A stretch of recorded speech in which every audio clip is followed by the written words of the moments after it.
Hello everyone. మా ఇంట్లోని పెద్దోళ్ళు మాకు చాలా దగ్గర బంధువుల దగ్గర చాలా రోజుల క్రితం ఒక స్థలాన్ని కొనుగోలు చేసి దానికి సంబంధించినటువంటి రిటర్న్ అగ్రిమెంట్ రాసుకొని మొత్తం డబ్బులను పే చేశారు. అలాగే అప్పటి నుంచి ఆ స్థలం మా అధీనంలోనే ఉంది, మేమే వాడుకుంటున్నాం. అయితే ఇప్పుడు ఆ స్థలాన్ని సేల్ డీడ్ ద్వారా రిజిస్ట్రేషన్ చేసుకోవాలని చెప్పి వాళ్ళ దగ్గరికి వెళ్ళి సంతకం పెట్టమంటే అసలు మేము ఈ స్థలాన్ని మీకు ఎప్పుడు అమ్మామయ్యా అంటున్నారు, లేదా ఒక 5 లక్షలు అలానే సంతకం పెడతామని చెప్పి చెప్తున్నారు. దీనికి సంబంధించినటువంటి లీగల్ బ్యాటిల్ కోసం మనం ఏం చేయొచ్చు అంటే కోర్టులో స్పెసిఫిక్ రిలీఫ్ యాక్ట్లో ఉన్నటువంటి సెక్షన్ 34 అండ్ సెక్షన్ 10 ద్వారా డిక్లరేటరీ అండ్ పెర్ఫార్మెన్స్ సూట్ల కోసం వేసుకోవచ్చు. దీని ద్వారా కోర్టును మనం ఏమడగొచ్చు అంటే దీనికి సంబంధించినటువంటి లీగల్ రైట్గా టైటిల్ అనేది మాకే వస్తుందని చెప్పి అడగొచ్చు. దానికి సంబంధించినటువంటి పొజిషన్ మేమే అనుభవిస్తున్నాం అని చెప్పొచ్చు.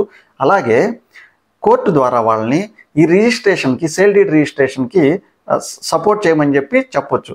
ఒకవేళ వాళ్ళు కోర్టు ఇచ్చినటువంటి ఉత్తర్వులు కానీ నిర్వహించకపోతే కోర్టు ఆఫీసర్స్ని పెట్టి ఈ రిజిస్ట్రేషన్ని కంప్లీట్ అయ్యేలా చేస్తుంది.